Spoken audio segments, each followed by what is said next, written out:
I'm lost in darkness, searching for light. Every step forward feels like a fight. Shadows of doubt creep in my mind, but I refuse to surrender. I must find a way to rise above the pain, to overcome, to break the chains. My existence is a test of will. I won't be broken, I'll stand still. The weight of the world crushes me down. Fear and uncertainty all around. But I deep find inner strength to face the trials length by length. A way to rise above the pain, to overcome, to break the chains. My existence is a test of will. I won't be broken, I'll stand still. Through every storm, I'll find my way. Through every night, a brighter day. I'll rise from ashes like a phoenix born. My spirit unbroken, my heart reborn.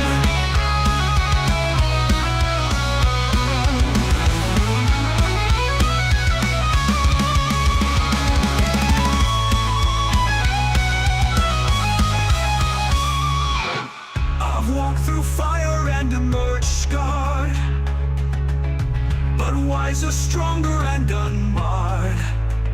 My existence is a test of will, of trials overcome, of a soul made bold. The way of the world above the pain, to overcome, to break the chains. My existence is a test of will. I won't be broken, I'll stand still. Oh, made bold. Through every storm, I'll find my way. Through every night, a brighter day. I'll rise from ashes like a phoenix born. My spirit unbroken, my spirit unborn.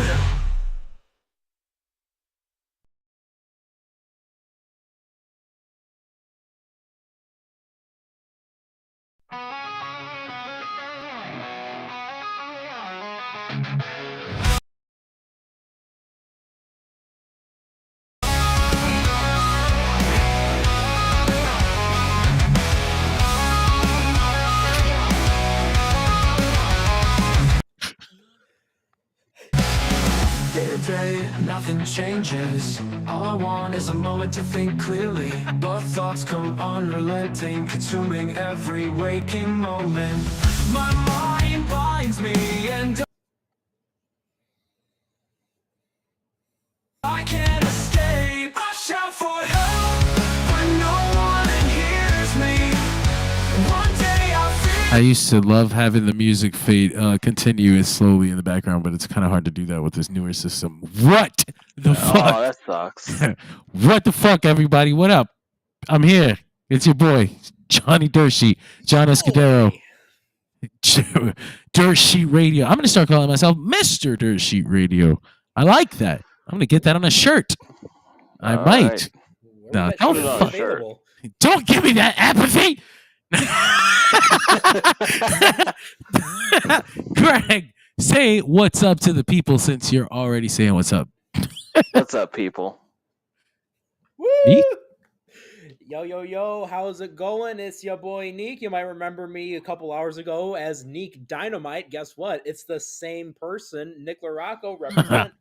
Surprise, surprise. Bet He you weren't hasn't expecting changed. Surprise. Whoa. Surprise. Whoa, Mac. what? Mac We are calling the us out. Triforce of marks. All right, We are- that's it. We're canceling the WCW show Friday. We are a bunch of Oh, fucking marks. We are. no. We love that shit.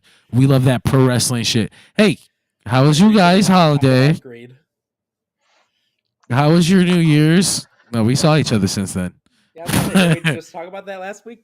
We did. Doesn't Yes. fucking matter anymore. Ooh, at the end of this year, I believe New Year's Eve falls on a Wednesday, so we might be able to party with everyone overnight. That's gonna be crazy. DirtSheet Radio New Year's Eve stream at midnight. I'm going to drop trow. I'm gonna show my asshole That's a- on. Oh my camera. god. It looks like fireworks if you zoom in hard enough. Oh man, fellas, how's your week been? I just realized that means My I'll week's ruined now. be at work for another Tokyo Dome weekend. What the fuck, bro? This sucks. Yeah. Call out. We're going to Japan. Oh jeez. Dang. The 20th anniversary. I Yeah, can that'd do be that something. now. I have a passport. I'm international, baby. I'm gonna get that shit stamped. I'm going to. I can't even finish. I was gonna Internationally say. known Freddie Tiffany. I was gonna say I'm going right to Thailand. Oh no. I can't get it out though. Oh fuck. Oh, you All don't right, want to so say that. Wrestling from the week. He said, "Let's play." How high is Jonathan? That's a good question. Yeehaw. Yeah. You've yeed your I was ass gonna off. go to work, but then I got high. I always go to work, but I don't get high because I drive a school bus. Oh, the kids don't like it. You can't be auto in real life. They don't. They don't appreciate that. Oh, I guess. But yeah, man, the last 7 days in pro wrestling, right before we got on the air, Malakai Black. Well, we were watching Dynamite, and Will Ospreay has his match with Buddy Murphy. And after the match, Ospreay is like, "Oi, Oi! you don't need to be following a leader. You are Brody King. You guys can be a tag team champions, or you can be singles champions. You don't need to be following no fucking leader." And then after the show, Buddy Murphy cut a promo on one of those internet exclusive things where he was like, Thanks. "You're yeah, one of those gimmicks, like a wrestler. Everything is a fucking gimmick." Yeah. But My literally glasses. everything. Accurate. But he says the Will Ospreay thing didn't fall on deaf ears, mate. The Mike. So Ospreay made new friends. He said he'll be in Buddy's corner if he ever needs him, and Buddy agreed that he likes this. And so everyone was like, "Oh wait, what happened to Malakai Black?" So we fucking get out Fightful, and they're like, they asked around, and people in AEW believe that he's gone. He left or he's leaving. And it was originally reported that his contract ran out in 2024, but that they had the option to extend to 2027. And then when Triple H was smelling around Malakai Black too early, Tony Khan got on the stage and he was like, "Yeah, I got him locked down till 2027." Right. And so everybody just accepted it as Tony Khan said it. But if Malakai Black is truly gone, it's January 8th, and it would make sense that his contract ran out at the end of 2024, and they didn't extend it. He probably begged like a fucking bitch. Please, please, let me out of here. Look. Let me say this, man. Malakai Black was high on John's list of guys who should go if they want to go. Because he was so high on my list of guys who I thought would thrive. I didn't think he was going to be such a bitch. Well, listen, this is all just assuming that these stories are true. Of course, if these stories are not true, then I apologize, Malakai Black. You were off television all the time for some other conspiracy reason. And I'd love to know why. I'd love to hear And it. not So having that singles matches. The Yeah, sheet conspiracy. Yeah, right. show. You were only on television when you didn't get pinned for a different reason, right? I would love to know why, but until we do, then I can only put together the pieces that I have, and the puzzle in front of me says Malakai Black did not like doing jobs. He didn't like sitting down and looking at the lights. He wanted to tell fucking freaky Muay Thai stories and win all the time. He wanted to be an unstoppable Did you force. just say freaky Muay Thai stories? The color of my socks means that Oh my god. I'm going to be attacking Kenny Omega. Yes, because whatever Muay Thai shit. is all about that. Yeah, and then he kicks you. No, listen. I love Malakai Black as a wrestler, man. I wanted to see him fucking thrive. I wanted to see him become all the great things, just like Miro. Miro's another one. Andrade's another one. These are guys that went over there and they had the freedom, and they took the freedom, and they took advantage of the freedom. Too. They were protected because they asked for it and they were given it. For like, let's be real here. They were like, "Hey, I don't want to lose here." And Tony was like, "Okay, well, Did you see the clip I sent you that I said this hits differently now that they're divorced? What's that? It was a clip from one of the old WWE movies where like Dolph Ziggler was the cop. Oh, the Miro thing? And he runs into Rusev, and Rusev points the gun at him, and Dolph Ziggler just super kicks him. As Dolph runs off to catch whoever he was chasing, you just see Lana go, "Now that's a real man." Oh God, like this hits real differently now that they're actually divorced. Miro had his own problems. But I lost my whole train of thought, motherfucker. Wait, God damn it, Malakai Black, AEW leaving. I'm trying to get there, but not gonna lie, Greg, you pushed me off a cliff here. You pushed me all the way off a cliff. Oh yeah, protected, got everything he wanted. Muay Thai. Socks. There you go, Muay Thai socks. He got everything he fucking wanted. They gave him what he wanted. When you ask, "Hey, we've got this idea. Would you be okay with it?" And you say no, and they go, "Well, we'll have to go with someone who will be okay with it."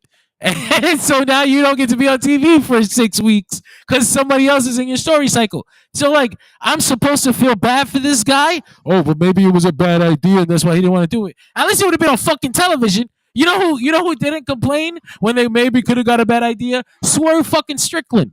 When he came into this company, he said, "I call my shot. I'm going to be the biggest fucking thing in this company." And they immediately put him in a tag team for the tag team championships. You think he fucking bitched? And he said, no, I don't want to lose.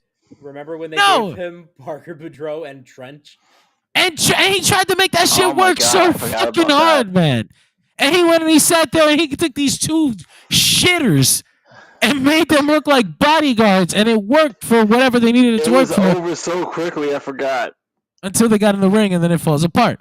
But Swerve Strickland is a world champion now. Swerve Strickland re-signed for a fucking multi-million-dollar check, one of the biggest checks in the company. Okay? Malakai Black begging to go back to WWE. Well, fuck you. Go back. It'll probably work better for him there. Triple H is in charge. He's probably going to be better off. Look at Ethan Page. He got to be in a segment with The Rock. He got spanked on television. That's what he wanted. He wanted The Rock to slap his ass on TV. And now he's got it. I'm sure Malakai Black wants to guy. He gets his ass spanked by The Undertaker in one of those special Raws. He'll get a moment like Rhea Ripley got. And he'll come out and he'll be like, "Hey," and everybody will go, "Look, he's getting used so much better." And I'll be like, "Sure, I can't." It's what he wants. Hogan takes his spot because Hogan's a heat magnet. I don't got no sympathy. I don't got no sympathy for Malakai Black's run in AEW and how it turned out. If it, in fact, is because the motherfucker didn't want to do jobs, in which case it does look like it is because the motherfucker didn't want to get pinned. But you guys might feel differently about this. Maybe one of you has a defense for good old Malakai Alistair. I guess he'll be again. Black. Put him with the Miz and he'll be A-lister Black.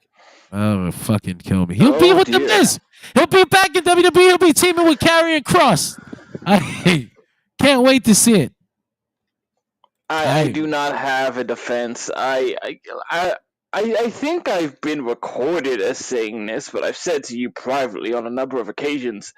I am deeply disappointed at the fact that the only person doing anything interesting with this gimmick is Julia Hart. She kills it too. She makes that shit work.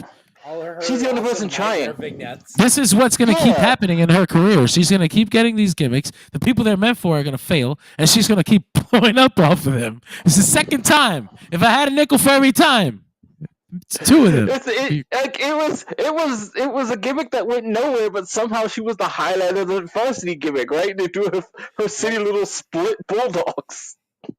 They made that shit work. And so now, listen, if they wanted to go with just with just Buddy, Brody, and gosh, if they wanted to go with Buddy, Brody, and Julia Hart. Why didn't they change her name? Sky Black. Is Julia Black? Julia Black.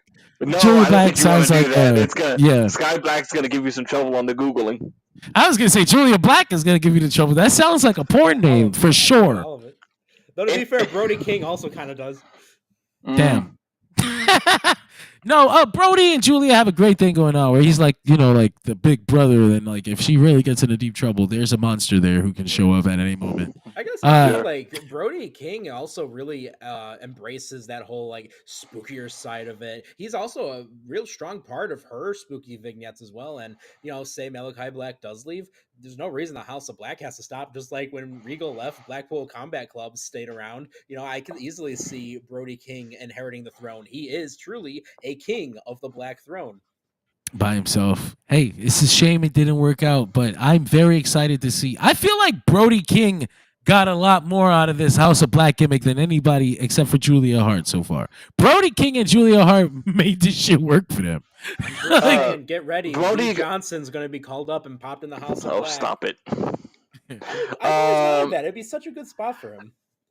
Brody got far with it. Julia got far with it, and Malakai and Buddy stayed in the same place they started in. Buddy's about to be so much better off not having Malakai Black in his ear talking about, hey, bro, we could be so much better than this. Like, bro. Hey, bro, don't you want to get like one tattoo? Come on. Malakai Black is gone. Malakai Black is gone, and the very first week, Buddy Murphy is on television with Will Ospreay. Yeah, he got pinned, right? But he was on television with Will Ospreay in a killer match. Ospreay cuts a promo after on TV, putting him over. Okay, he's so much better off than he would have been in 2024 when he gets approached with that. And Tony goes, "Hey, Malakai, buddy, wouldn't you like to lose to Will Ospreay this week?" And he goes, "No, I don't think. I think this needs more of a build, And it's like, Buddy's like, "I'm doing this shit now." Excuse me. And he's gonna show. I promise you, he's in 2026. He's probably gonna be wearing gold, and we're gonna be like, "Look at how good Buddy Murphy is without Malakai Black." I'm so excited to see Buddy Murphy succeed now. What I need is like, and I don't want to relegate them to that. I don't want to relegate them to it too quickly because I know people feel a certain way about that championship. Granted, maybe this is the kind of idea that would build it up if we took it seriously. Visually speaking, I just kind of want to have fun with the look of like the Black Throne versus the Hurt Syndicate.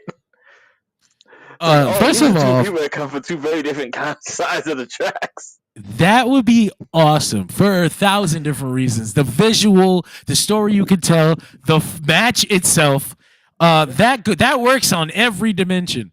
And anyone who's gone to high school in New York City and probably in several other places knows what it looks like when the hoodlums face off with the goth kids. Oh, you have to start it in catering. Absolutely. There has to be a segment where they're eating on separate sides of the room, and fucking MVP bumps into fucking Buddy Murphy or some shit. Buddy Murphy. And they're like, "Hey, watch where the fuck you going, racist." I'm not a racist. You're a racist for thinking I'm a racist because I got tattoos. That goes back. King's just like, you're judging me based on my skin. Oh my god. You're the racist, buddy. This is good. This is good TV. Tony Khan's about to spend millions on this. Tony Khan is missing out right now. Listen, if you want to give us the book, I'm not saying I want to work there, but I'm saying I'll take the money. I mean, hey, ratings will be up. Maybe not for the reason you want, but I'll be better than Jimmy Jacobs. I'll tell you that much now. That's fucked up. No, I probably won't be. Someone's not singing match of the year. One of the things we were talking about on the Dynamite recap show, shout out to that, is the idea that imagine Buddy Matthews in the Continental Classic at the end of the year, just killing it, and even potentially having that Continental crown. I think in the first year he ends up taking it to the end and then losing. But that would still be incredible for Buddy Matthews because he's got nothing going on. So like, way to showcase him, he would kill it in that environment. Malakai took his ball and went home. Malakai, they gave him a ball and he wouldn't play with it. He put it in a box. He said, "I'm going to keep this thing in mint condition." Malakai played with it a little bit. And he fucking left it there and not spoiled. It ain't worth shit no more. He's just like a collector. They buy the toy. They get the toy they always wanted. Hey, would you like to take it out of the box? No, I think it's going to be worth a lot of money. I'm going to keep it on this shelf. I don't want it to get hurt. Why'd you buy it? I like to look at it. All right, Malakai, keep looking at it. It ain't going no fucking where. Maybe you can go back to WWE. At least he'll be with his wife. Even if it doesn't work out, like Andrade, like I said with Andrade, even if he's in a permanent mid-card position in any company that he goes to, at least the WWE side, he'll be with his wife. So Malakai Black is the same thing. If it doesn't work out, at the very least, he'll be with his wife. I did keep calling him Buddy Murphy. It's okay. So did Will Ospreay. That's right. He did. And Buddy Murphy just change it, but people kept talking, so no one heard him rectify it. It just rolls off the tongue better. Unfortunately, unfortunately, I'm a fan. That's fucked up. I was gonna say, Mac, I love the World Wrestling Federation. I'm a Fed head till the day I die. The Federation wasn't bad. The Fed. I just thought that was. So I guess we can talk about other things now. I don't have to be sad about Malakai Black anymore. Now we wait for Miro's contract. Was that what that was? Sadness? That is sadness. I don't actually have sadness. I have bad coping mechanisms. It's just rage. I don't get sad. I get angry. That's why my heart attack. That's why my heart attack is gonna happen. What do you get when you get angry? Too angry. Oh, just get ready for when he gets to 3 angry. An unfortunate overreaction. Super angry 3, and you grow like that long Super Saiyan 3 hair. The music plays in the background while you're just raging. Oh fuck! And this takes it beyond. No man, it really is sad though. I was so excited when he showed up in AEW. I remember it was the week after the pandemic, right? It was like the first live show or the second live show. He showed up. It was cool as fuck. Nobody knew he was free. Nobody knew his his 90-day hadn't run out or that he didn't have one. There was like there was some clerical error, and for some reason he didn't have a 90-day non-compete, and he showed up in AEW like right at the first live show, and it was the coolest beginning. Wearing all white. That was the only thing he did. What's the only thing of substance that he did? That fucking Cody Rhodes story. That and let Edge break his leg. Oh, that's a great idea, boss. I got nothing. How about you, Malakai? Do you want to leap off this cage? No, man. I got to lose tonight. Respect. Max says Malakai and Miro pretty much had the same trajectory. They would come out, cut nonsensical promos on the Contron, hold the title for a few months, and then disappear. Yeah, that was their attempt. That was the attempt at allowing them to do something. And even then, they kind of failed. I think Miro had more direction than Malakai Black, at least. He had like this thing, this God thing. I want to fight God. He fucked up my neck. That had so much potential. Those promos were something. Fell victim. His Achilles heel was a DDT. I love that was crazy. Like that promo he cut after he lost, he was like, "My body is made of granite, but my neck you gave me is made of sand." Like I fucking renounce you. I was like, "Oh shit!" Like that is fucking incredible. And then they're like, "Hey, Miro, fun dynamic too. We want you to work with Hangman Page. He's like one of the top guys here. You're gonna lose right now, but oh, sorry, brother. Sorry, brother. That doesn't work for me. It doesn't work for me, brother. No. He said it Bulgarian. He In the says war, a brother. Bulgarian, but we know the mustache is still there. Man, I fucking hate Brother, that, and it'll work. I can't wait for them to go back to WWE so that it can either work or not, and then I can either be a fan of them or lament everything that could have been. Because this limbo shit sucks. Don't you just love how WWE just changes all those things that seem to be wrong with people's attitudes? Oh yeah, all of a sudden I'm so fucking happy. I can't believe that this contract has a behavior clause. What is this? Changing attitude. You might call this an attitude era. Wait a minute. No. Listen, there was a lot of wrestling last weekend. I know because I had to watch all of it. So that was sorry. it's like 12 hours of wrestling. It was like fuck. There was SmackDown, Collision, Wrestle Dynasty, Wrestle Kingdom. I almost died. At the end The of Wrestle Netflix Dynasty. premiere. At least Wrestle Netflix. Dynasty. The Netflix premiere of Raw a day later.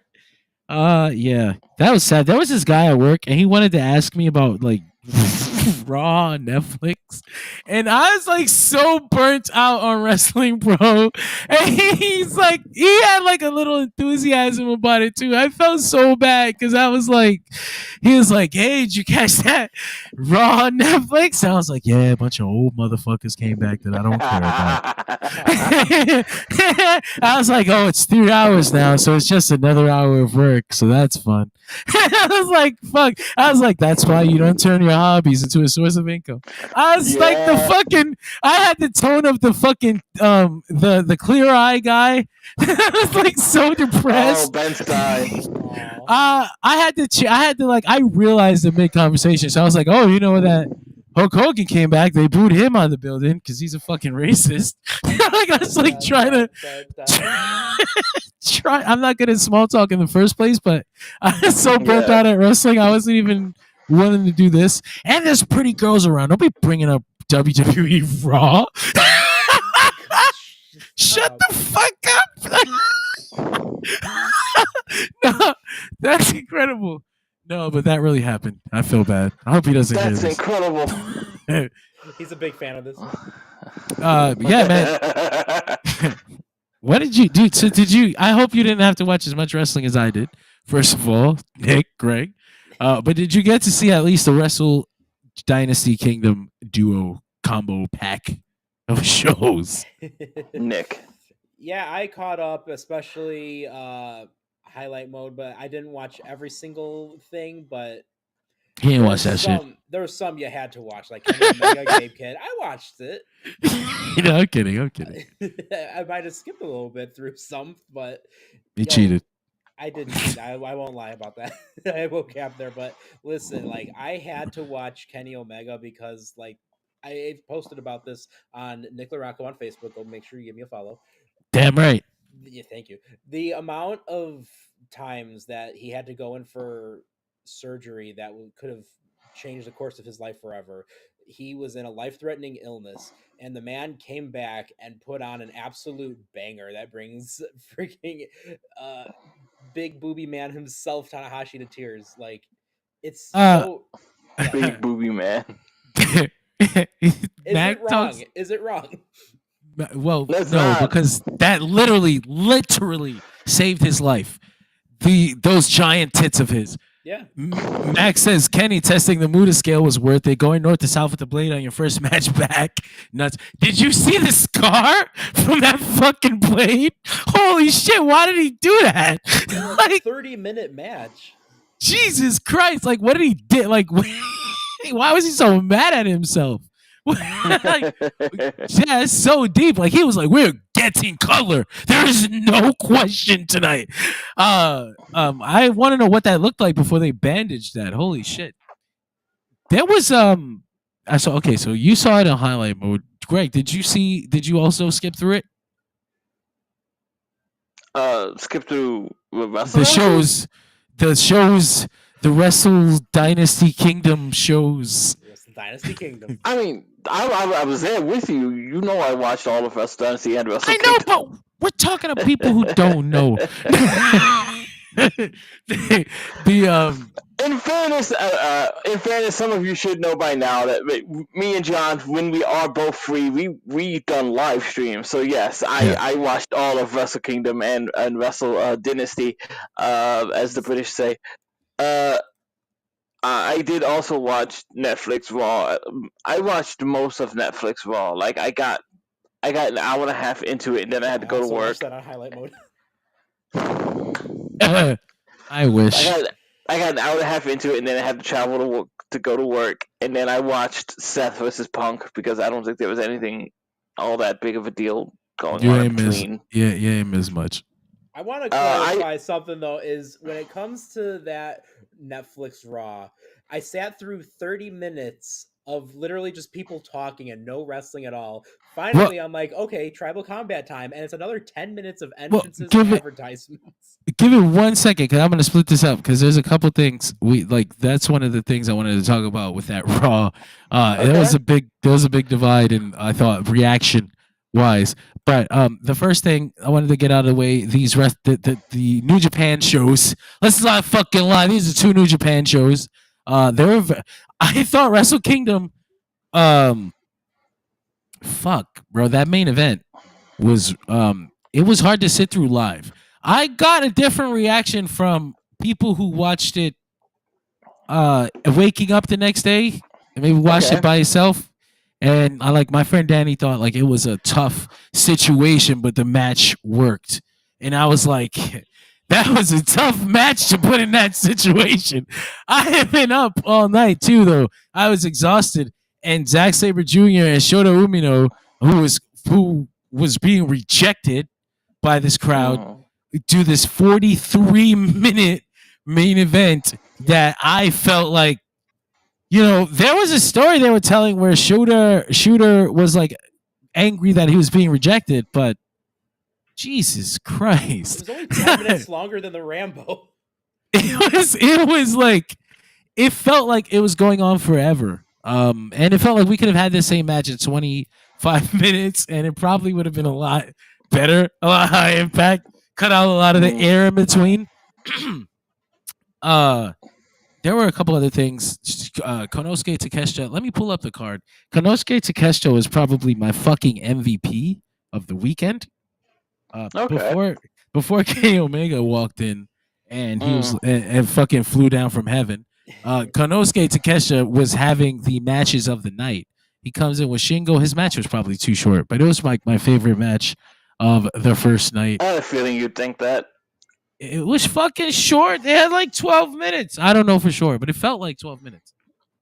I'm pulling up a card. Yeah, Shingo 12 minutes. Wrestle Kingdom 19 that was, right? Yep. Yes, it was. All right, so yeah, boom. I'm not gonna go through the whole. I'm not gonna go through the whole card. I just had some overall thoughts. Like I said, I felt like Wrestle Dynasty flowed a little better. It was a better show. Yeah, and I didn't. Which is hilarious because it was a worse card. It is, and it had the more abandoned ideas. Like they was even the president of New Japan afterwards was like, "We probably could have put a little more effort into making it feel like a joint event." Like, yeah, you could have. But so yeah, Takeshita, like you said, Takeshita. Apparently there was a legal reason for that on the AEW side, which is, promoting that shit on another streaming service is, I guess, a thing that makes WB uncomfortable. I feel like that's something you should get ironed out before you make these deals, but sure. I may be. I'm not gonna be like, hey, but I got this New Japan show when WB's like, here's this couple fucking $1 $150 million right now. I would be like, you know what? We'll promote it better next time. We'll get the next one. And they take the money and just. But it does feel like this was a New Japan show all the way, and maybe that was because it fucking was. But like you said, 12 minutes for Takeshita. El Desperado and Doki, tragic, fucking tragic. Doki fucking. I saw it. I'm watching on the big screen. He goes and does a drop kick from the top of the fucking turnbuckle to the corner outside on the barricade. What the fuck was he thinking? But he goes bombs himself. Power bombs Straight up. himself. He goes to when you take a bump, you're supposed to slap. You snap your hands, slap out, but probably not from fucking 20 feet in the air. The way he was doing it, he slapped his hands out, and one of them bent behind him, and you saw that shit. You saw it fucking instantly. I saw it instantly. I was like, oh god. I was like, did he break it? And John, my son, is like, oh my god, look at his elbow, and the fucking elbow looked like it was somewhere else. I was like, oh Man, god. Horrible. El Desperado, understandably frustrated, but like this is your big moment, and 5 minutes in, fucking gone. But David Finlay had a better match than I thought he would on this night. I left with a positive image of David, but it might have been Yoda Tsuji who carried. I'm not sure. I'm not sure. Naito and Hiromu. That was what I thought was a positive image of him leaving. Oh fuck, he might. We still don't know. His contract is up with New Japan, and his family is in WWE. So I said hope. Maybe he's a big. He's very big now. I don't remember him being that big. Yeah, getting bulked He's up like- for WWE. I see. Yeah, I was like, he's kind of jacked. What the fuck? Naito and Hiromu was another match that I thought was tragic for a different reason. Naito was trying his hardest, but it is clear that he don't have this. He don't have this No. anymore. He doesn't have a 20-minute Tokyo Dome level semi-main event level match in him anymore. They were talking on commentary. We're speaking of commentary. Boy, do we have to talk about that. Yeah, that would be fun. They were talking on commentary about how Naito actually got a surgery to make one eye have worse vision so that it would balance with the other eye that has really bad vision so that he can stop getting dizzy spells, and partially so that this match would be better for Hiromu. And I don't think that it I don't think it worked. That's a first for the match anyway, but it was such a crazy thing to hear that I was like, is this like a pro wrestling story? Like, do we know for sure that he's doing this? Because that's wild. It was rough. It was a rough last hour of this event, I would say, between this semi-main event. No, between the semi-main event and the actual main event of Wrestle Kingdom. I was like, oh god, I'm tired, and now the show is tired. But then Wrestle Dynasty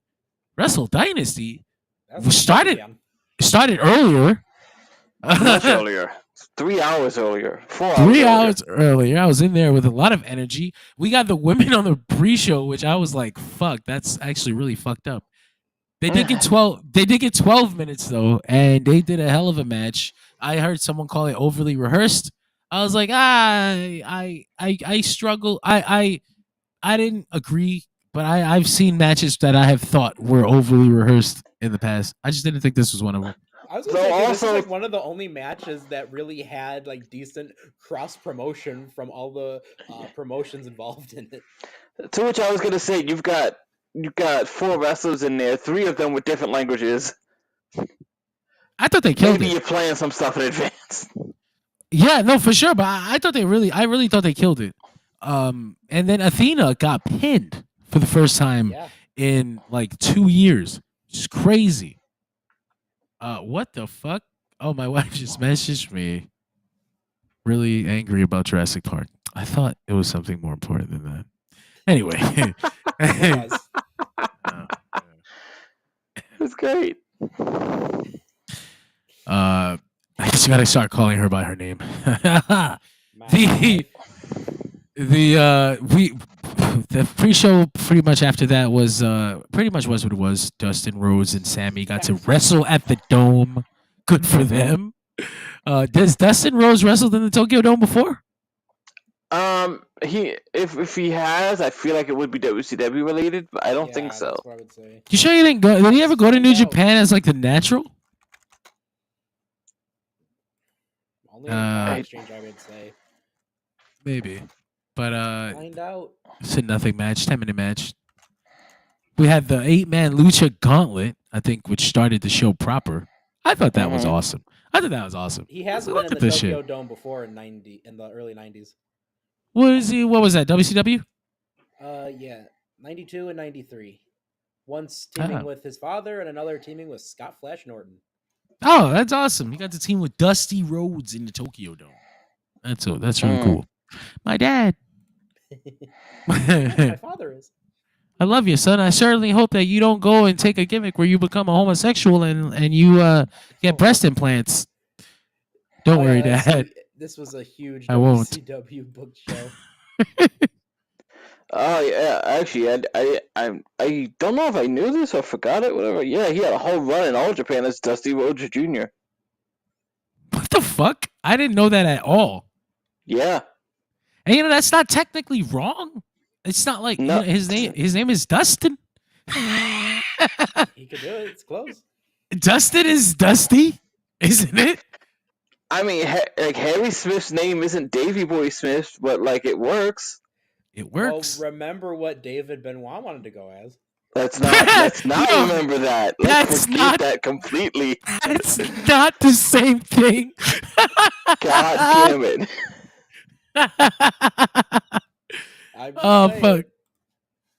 Oh shit. Okay, you're right. He was androgynous because he had his wife. He did have a wife. It was interesting. I'm sorry, Mac. I was on the Wikipedia, so I wasn't in the comments for a second. Macho Man versus Ricky Steamboat was overly rehearsed. Yeah, but I think that's because Macho Man was like that, right? They say he was like that Wild, about yeah. his He matches. was, yes. Very OCD on everything had to be perfect. I also have an issue with that match once I saw the build up. You watched the build to Macho Man versus Steamboat? I did. What the fuck? Tell us, Greg. Tell us about George the Animal Steel. tell us. Wrestling matches. How did that go for you? I need to know.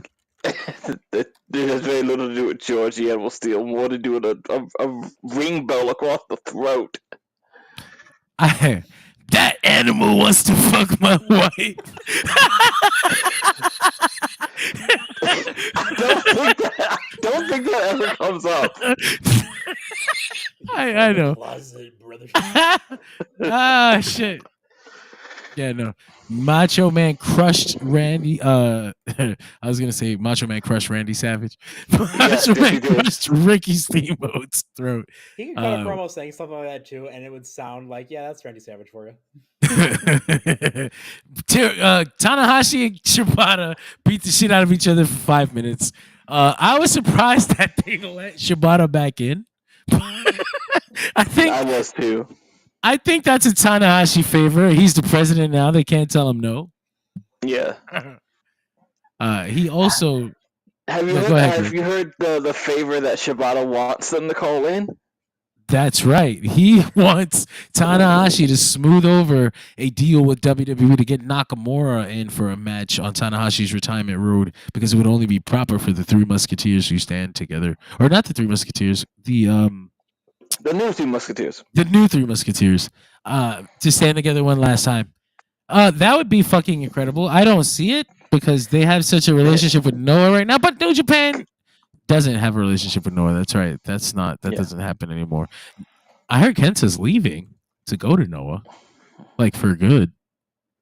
At least that was a rumor. I mean, if you want to end your career there, I wouldn't argue against it. That's where lineage-wise, To Noah. lineage-wise, that's kind of where it should. It's kind of where he belongs. Yeah. But Mercedes Moné and Mina killed it, and I said it again and again and again and again. I'm not taking Mercedes Moné slander anymore. I'm not. I let you get away with it for a little while because it was looking rocky in the some of beginning. it. I even had some complaints, and I was like, "These promos suck." But you know what? I don't give a fuck. That shitty ass finisher. if you're gonna keep that shitty ass finisher, as long as you keep having matches like this one, I'll fucking allow it. Cause it's been like 6 or 7 matches in a row. That's like, fucking hell. That's Mercedes, man. That's Sasha Banks. Like, she's killing that shit. And I can't just be like, oh, this person carried her. Like Queen Aminata, as good as she is not carrying Mercedes Monet. Like, shut the fuck up. If Queen Aminata is carrying other wrestlers, there needs to be a serious discussion about Queen Aminata's place in the booking. Right? Like she's young, you know what I'm saying? Like, come on, Mercedes goes out there with the young girl. She level. probably Tell me more leads. about how Queen Aminata carried Athena through that main event. Right? I'm saying, like, after I don't want to hear this shit no more. Mercedes matches are fucking awesome. Take this fucking Tiger Driver, kid. I'm not sure where they're going with her now, but she's got like 4 fucking belts. Mercedes. Yeah. So technically, like that, the Queen of Southside and the Rev Pro Women's Championship are like a double crown kind of thing right now. Yeah, I heard that. Rev Pro's British Women's Championship, they don't actually have control over it. They created it, but New Japan books it, which is weird. Like that's what they did here. I guess. And the Queen of Southside belt belonged to another company that is now defunct. Oh, I mean, and they kind of inherited it. And Mercedes is like, hell yeah, I'll carry all these shits. So like, yeah, that's what I mean by the double crown thing. They kind of inherited the belt from the other company. So like, I think ever since then, I think Alex Windsor and 2 other girls have been just carrying that belt with them. That's with right. The Rev Pro Women's belt, and that's how Mina ended up with 2 belts. That's kind of like when Kenny had the 2 TNA titles, and he was walking around with all that gold. Kind of, yeah. So yeah, I guess she'll be walking around Mercedes 4 belts now, and it's a good image. But besides that, there was, which is hilarious because they're technically only 2 championships and the iconic 3 championships with like all of them like lined up in a row. There was it was just like a string of good matches. David Finlay and Brody King, a good match. Shota Umino and Claudio, much shorter and probably a better match than the main event. Yeah, the night before. Yeah, Claudio got a very good match out of Shota, and I was just like, okay, so all hope is not lost. Nah, man, listen. Naito went to the Tokyo Dome and got wholly rejected too. It happens. There's precedent for it. It's not the end. Of course, he got to go to a whole nother country to fix himself, and maybe that's what gimmick. Maybe that's what we need with Shooter. I thought that he was gonna leave. Spend a few months in Mexico. They said they're gonna start calling him Shitter. I was like, damn, wait, stop, wait, no. Fuck, hold on, wait, damn. He's got a stink on him right now. It's rough. We're moving too fast. It's rough though. It's rough. A lot of people have given up on him. Fans, I've seen a lot of fans give up on him. He's Shitter now. He's Shitter Umino. That's fucked up. I can't say I blame them because this experiment failed, but it did. We'll see. We'll see on the other side. We'll see on the other side of this. I don't think it's the end. I thought they should have sent him away. He should have been in a. He should have done, but he was in fucking excursion for so long. He was away for like a year and a half. They're like, this has to work, and then he got locked away because of pandemic stuff too. Oh yeah. Remember I said like Shota was on excursion for so long that other rookies went on excursion before he came back. That's right, and came back. They weren't young lions anymore either. Shoot, Takeshita and Ishii had another match, 13 minutes, double titles, never open weight championship. This shit was like, this made me feel like Takeshita could have stood in the 2013 G1 and just banged with any of these never guys and just lived there. He could have been with Hanma. He could have been with fucking Ishii, Goto, Shibata. Like, that would have been incredible. Ishii scares me. Yeah, he needs to stop hanging like he still can. Yeah, like, why are we letting him have this match? Because it was an incredible match, but the whole time I'm like, get him. Does he have like grandkids? Can we get him home? I was gonna say, like, honestly, like for the past year, I want to say like Ishii's really been going out of his way to kind of kill it. I feel he's got an interesting match style too, and I guess it's a sustainable one. It's more strike based than bump based. Yes, lots of lariats. Yeah. But fuck, Takeshita hits hard, man. My thing is like he's got what he has that gets it done in the ring, but like the moment I saw him like sort of walk out onto the stage, I was just like, oh, I don't like this. Like that man's body form is just fucked up now. That's why even saying walking on stage is a stretch. Yeah. I don't know his condition, but I wonder about it. I wonder how much of it is work. Like is it like maybe he walks like a pit bull because of the name? No, I remember how he used to walk. I ain't buying that. That's the same argument as back in the day, where it's just like Randy Orton's really slow because he's like a snake. No, fuck you. You gotta understand. It's the gimmick, you see. That's why the rest hold was 13 minutes long, because he's a snake. He's just working his way coiling around your neck. It's you know how the amount of time the venom goes through your body and your system. Oh fuck. But you yeah, the main have a high IQ to understand WWE. The big thing was Kenny Omega. The big thing. Kenny Omega literally it was like there was a statement that needed to be made here. And let me get this out of the way, man. Gabe Kidd was great. I didn't know Gabe Kidd had this kind of match in him. I knew Gabe Kidd was good. I didn't know Gabe Kidd was great. I have a bone to pick with this match in a good way. I have a bone to pick with this match, mostly because it's a bone to pick with New Japan. What New Japan has struggled to do with Yota Tsuji and Shota Umino, and to some degree even Yuya Yamura, though he got hurt, I'll give him that. Kenny Omega did with Gabe Kidd in one night. You kind of got cut off there. I was saying what New Japan as a company has struggled to do with Yuya Yamura, Yota Tsuji, and Shota Umino, Kenny Omega did for Gabe Kidd in one night. Yeah, I mean, here's another thing, right? Shooter, that whole class, Shooter, and not Tsuji, because I feel like Tsuji's really put New Japan on his back lately. Definitely with that like smile. He outwardly being like New Japan, like I love New Japan, I'm Team New Japan. Fuck you, Okada. Yeah, fuck you, Okada type shit. Gabe Kidd, favorite part, just keep calling Okada a bitch.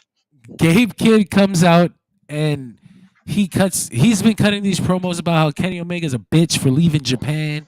He said he wasn't going to leave. He's a fucking liar. He left it. So Gabe Kidd is going to put New Japan on his back. He came from the dojo. He's dojo built. Shibata made him. And he's here for New Japan. And the story is like this fucking New Japan kid. He's outspoken, but he's the spirit. God damn it. He is a lion. He was a young lion. Of the lion in him.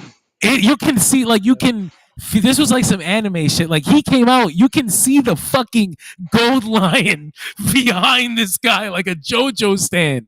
And he takes off his fucking tracksuit, and he's got on young lion style tights and fucking gear. And it's clear, like, is not something Gabe usually has, like this boxers like walkout robe and hoodie. Like, he wore that tracksuit as a statement.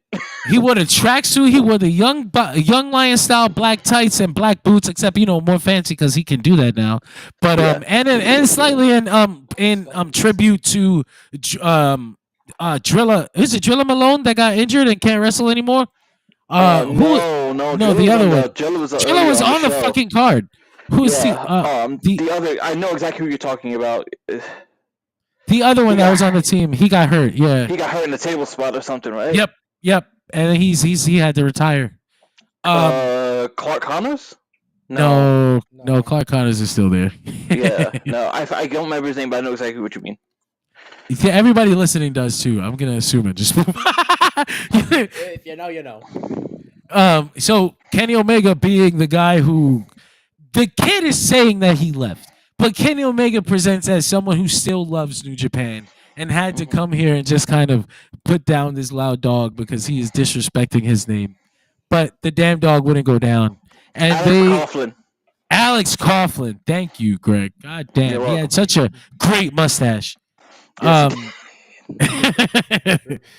So they told that story clearly, violently, and beautifully for 31 minutes. And the fucking spirit of New Japan, past, present, and future, flowed in that fucking ring with such passion that Hiroshi Tanahashi himself was brought to tears. It was incredible. That was like, if the match was great, that moment made everything, like, that made it a legendary fucking moment. That whole match was just a legendary Tanahashi moment cried 1 star. in New Japan history. Like, that's like a New Japan history moment. When they tell the story of New Japan's lore, this was when the cold might have started to warm up. This is when we might have started to see hope again after a small period of what looked like darkness was coming. If This is was that an anime moment. episode, it would be called Tears of the Ace. If this was an anime episode, the New Japan theme song would have been playing in slow motion. The episode where you hear the theme song playing during everything. And when Kenny Omega finally puts Gabe Kid down, he would have been like, "You got the spirit, kid. Let's do this again someday." And all that would have happened in slow motion, and it would have fucking been awesome. And But it was. would have uttered profanities in his British accent. Truly, we have wrestled in a new Japan. Shut up! I hate you. I hope you die. No, that's horrible. No, that's horrible. Jesus. No, what was I saying? I was gonna say I regret watching this in English. I genuinely regret watching it in English because one, I know for a fact it would have made, because we got the other thing out of it. no, that's another reason why I was like, I didn't need to hear that shit. Fucking, I wish I would have watched it in Japanese because I felt like the spirit of New Japan flowing through me. But I really would have felt like I was back on the old Ustream pirate rips. Like, I'm back. Oh gosh, that was a hurricane. Yeah. So of course, speaking of commentary, Chris Charlton Chris Charlton is someone who was on the commentary team for New Japan. He started off as a translator. That's all his job was. He was there to translate promos. And then they lost their lead commentary guy, and they had him on temporarily. And then they moved him off when they got the guy they wanted permanently. And fans were like, "What the fuck? Bring Chris Charlton back." And so they brought him back, and he's been doing the commentary with Walker Stewart ever since. To his credit, Chris Charlton is incredibly knowledgeable about the history of the company and all that. Like, he's written books about this sort of thing. He loves New Japan with all his heart. And so, I mean, he looks like one. Exactly. I don't know if that's a diss, but hey, maybe chicks dig the nerd look. Maybe he has a really hot, giant Jessica Rabbit girlfriend. we don't know. Maybe. But he comes out, and for the both nights, listen, this wasn't just during this match, all right? This was for both nights. He was taking digs at AEW. And it was more like, smaller gigs, like digs where it's like, the AEW says that that's where the best wrestle, but they don't become the best until they wrestle here. And it's like, oh, that's cute. And so they kind of get increasingly aggressive. And then in this match, it like exploded. And listen, it was getting increasingly aggressive to the point where they sent Rocky Romero out randomly midway through the show to like balance like, and not even sent out. I would imagine that because of his position, Rocky was sitting down listening and decided that he had to go out there and balance the commentary a little bit because his jobs depend on this. It's like, hold on, I work for both these places. Like, I'm contracted for both these places. You cannot slant it this hard. So he comes out, and now Rocky is sitting on the table for this match. And Chris Charlton starts kind of getting really aggressive when he's telling the story. And at one point, he says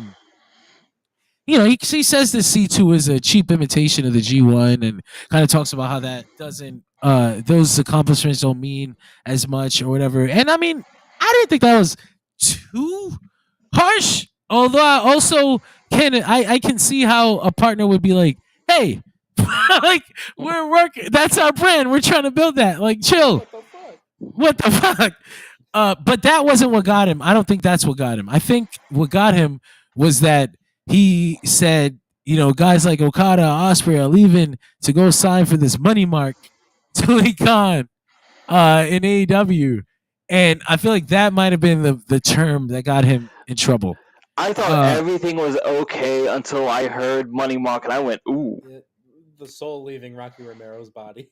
I wish we could have seen his face when he said, "Whoa, whoa!" Greg got excited. He laughed right into the mic.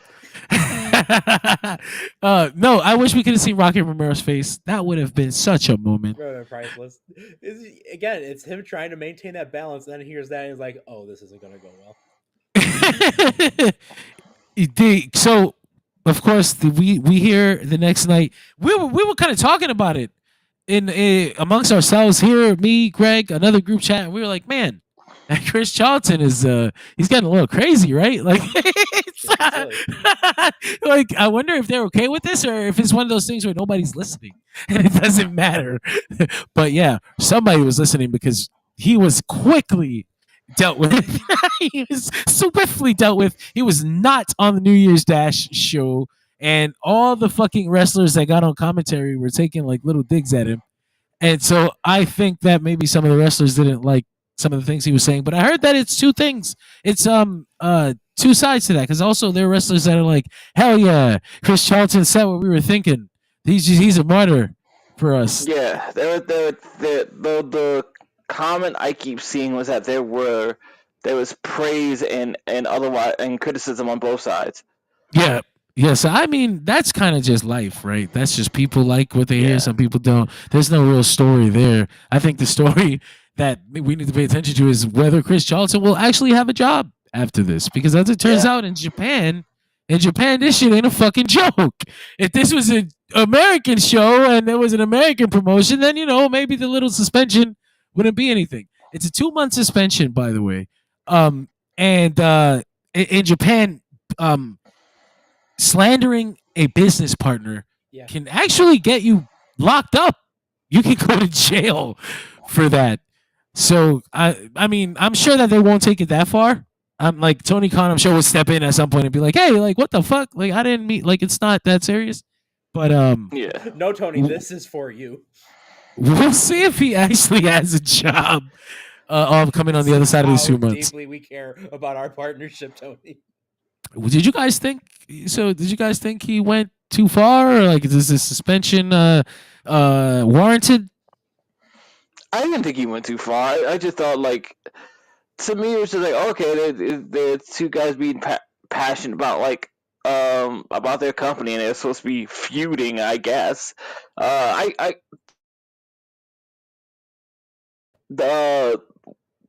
When you start to hook him back in, it's like maybe the Money Mark thing was too much, because like most people in a regular circumstance like that comment doesn't make sense. It doesn't make sense in the boundaries of like these are two companies fighting each other. Like, what does the Money Mark comment really mean at that point? Unless you are privy to the ends of what kind of an insult that is. I think too that was like the big thing where so many people were talking about it from the perspective of, oh, he just randomly said that out of the blue and not like within the context of what the show truly was. Yeah. And honestly, like from my perspective, it just seemed like he might have got too carried away, but he was in character. But I didn't think it was really a big deal. I don't know necessarily if suspension for like what was it, like 2 or so months. I don't know if that's necessarily what I would have done there, but I think some level of punishment is warranted because again, like this is a major business partnership that they have, which itself was groundbreaking following everything with WCW. So I think this was something that they wanted to really just take care of ASAP. Yeah, that's what I was thinking. It's like a formality type thing. Yeah. But I do wonder if somebody got like really offended. I think I wonder how Kenny felt about it. Because I don't think he was he was not telling the story that Chris Charlton was telling. He didn't come in here. He was not an AEW versus New Japan thing for Kenny. He was like, that's interesting because like it was for Gabe. It was for Gabe, But I mean, Gabe was the heel. And they're playing Gabe's side. Well, who the heel or the face is in that situation is a whole other thing. Because we're literally talking about a guy who's got like the seal of the company and the Bullet Club on the other side. Then he would have won. But that's what I mean. The narrative of the story is that he bit off too much. He bit off more than he could chew, and ultimately, Kenny didn't come from that place. He even said it in the post show. He was like, "Hey, I came back here. I had my first match here. And you fucking booed me. So fuck you guys." And the one guy who wouldn't have booed me wasn't allowed in the building. Sure. Gabe's been on his anti-AEW stuff for months. The Young Bucks kicked down Chris's locker room door. Kenny Omega just happened to be there. He was trying to get his dog out. He's trying to rescue the dog. Yeah, he flies away. Damn it. Yeah, no, I don't think telling the truth or not is not like a point. Like that's a non-factor when it comes to this. Like when it comes to the conversation, that's what a lot of people don't get. Even That's people why that that's why I don't like the money mark comment. I was like, that doesn't make any sense in the boundary of what we're doing. I'm sure it's a bunch of CTE motherfuckers in the back going, yeah, he's just telling the truth too, yeah. It's like, yeah, but that don't fucking matter. You see, you can tell the truth at home, you can tell the truth in the locker room, you can tell the truth in a text message, but you can't be publicly telling the truth. That's not always, anyway. You pick and choose your moments. That's what's called judgment. And that's why we don't do drugs for a prolonged period of time, because this judgment starts getting affected. I'm not saying Chris Charlton was on drugs. I'm saying that you kids should not do drugs so that your judgment can be clear and free. Quote it, 2025 DirtSheet Radio. I thought that Tony Schiavone tweeted at Chris Charlton to go fuck himself and to go take a shower. I love Tony Schiavone so much. And then the tweet died. And then the tweet got deleted, and he wasn't on Dynamite this week. Oh shit, he wasn't, huh? No, That's right. No, that's right. He wasn't. It was Nick Bonnie. He got dragged to the same prison in hell. Now he's got now you two work it out. Now he's got to sit next to Stinky Chris. Neither one of you can leave until you. Neither one of you can leave until you figure it out. The shower thing is probably fucked up because he's probably got some fucking issue or something, and they all felt. Gosh, Greg. We have to acknowledge it because we have audio listeners, and I had to acknowledge that we know that happened. If we can laugh at it and move on, but that getting back to what I was talking about that I completely forgot. I'm trying to stall to remember, but it's Rocky Romero is just like, all right, Chris, you're gone. All right, Shivani, you're gone too. That fucking shower dig. That's right. That was a very personal. That must have come from people that smelled him. That was not red. That was not like, go fuck yourself, you piece of shit. That was go fuck yourself, and I heard you stink. Oh, brother, this guy stinks. There's a callback. Oh shit! It smells like shit in here, man. That's crazy. That's crazy to me. No wonder he got in trouble. Tony was like, "Hey, bro, he's got a glandular disorder." You should have said that. Okay, that was Wrestle Kingdom though. They had That was how we had the Wrestle Kingdom.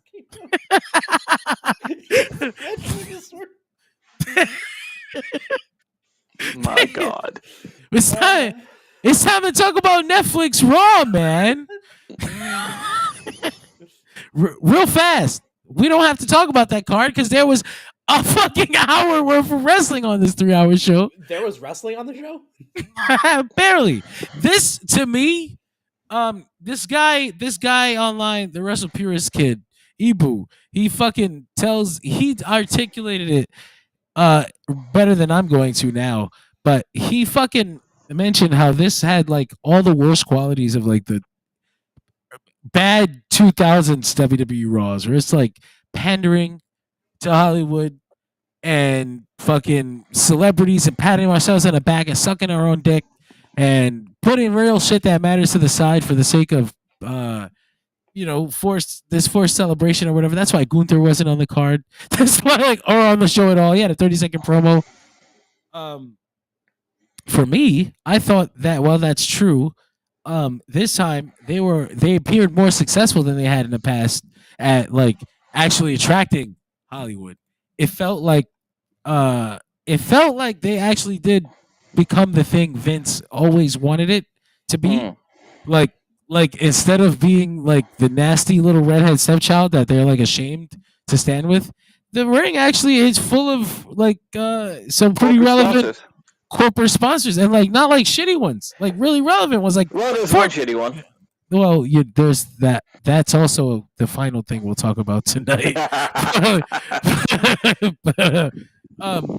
No, it's got like Fortnite in the middle of the ring, which is honestly the most funny thing. Like just seeing the rest of this, it's funny to me, but it's also really cool. Like look at that. It's hilarious to see Hunter standing amongst the Fortnite logo. No, what's hilarious is they come. You start this fucking Netflix show with like the story of wrestling, and it's this awesome video, and then they got this Triple H acknowledging, it's wrestling, it's not real, but it's a story that we tell or whatever. And I thought that was a first. Like if that's the first episode of Raw that you've seen like on Netflix, like because you go to Netflix and you click episode 1, starting with that makes sense, and then they cut to this curtain over the ring, and we're gonna do this big reveal. What could be under the curtain? And it's Hunter. It's just Triple H. It's just Triple H. He's just here to tell us how cool this is that this happened. He's essentially sucking his own dick for 10 minutes. And then comes out The Rock. He sucks his own dick for 10 minutes. But not only that, he kills his whole angle with Cody. I'm sure they're going to go back to it. I'm sure they're going to act like this shit didn't happen. He got on camera. They brought Cody Rhodes out here. Flew him out here. So that he could stand in the crowd when Dwayne sucks his own dick. And they cut to Cody, and he'll laugh and joke, hey, tell Mama Rhodes I said hello. And they shake hands, and they hug, and they kiss, and they drink tequila together. And Roman has his match, and then they don't have no tension. Gives him the fucking Ula Fala, and basically says in no words, I am not coming to your shitty little WrestleMania. I'm not gonna be here. I gotta film reshoots for Moana. You like Moana? I like Moana. Guess what Moana made? A fucking gajillion dollars last year. Eat your dick, WrestleMania. I just thought it was real. It was just like, whoa, Netflix executives that are here, like, yeah. I was like, this is such a fucking look at the wrestlers in the crowd who are already on the roster. Dick sucking thing. It sucked to me. And then the matches were like, okay. The Punk Rollins match was definitely the best match of the night, and that was like a 3.5, 3.5 out of 5. Like, okay, like that was okay. I heard that all just talking about me, brother. And of course, we had the Hulk Hogan situation. Which shouldn't have been a situation. I feel like maybe they should have saw that coming. And I saw someone even defend Triple H by saying this might have been forced on him. I'm like, I don't think you know who you're talking about. Have you seen who he's friends with? Do you see like the people they hang out with, the people he shakes hands with and smiles with and laughs really hard with? I think that this was an oversight. I think they overstepped. I think they thought that there's been a cultural shift, as they like to say, and people are not going to care if Hulk Hogan comes out here. They're going to forgive him. All that woke nonsense is in the past. I think they humbly believe that it sounds terrible when you say it this way. That the literal power of Hulkamania and his legend is bigger than the real life bullshit, and that wrestling fans will just be happy to see Hulk Hogan. Hulkamania is bigger than racism, brother. Hulkamania is racism.